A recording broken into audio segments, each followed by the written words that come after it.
هو ان شاء الله في شيلتر جاي ياخد الكلبة دي دلوقتي اللي عندها كانسر دي، في الثدي، عندها ورم في الثدي من ورا اهوت.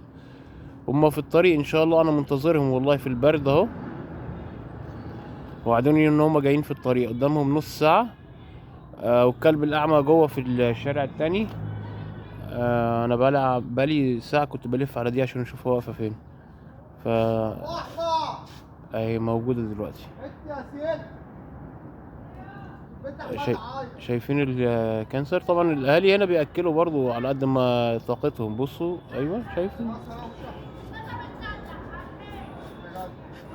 ايه، ايوه ايوه ايوه ايوه، هو ده.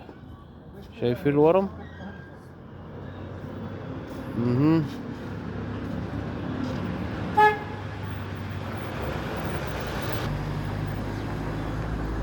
خليك هنا بقى، ما تروحيش بعيد عقبال ما يجي.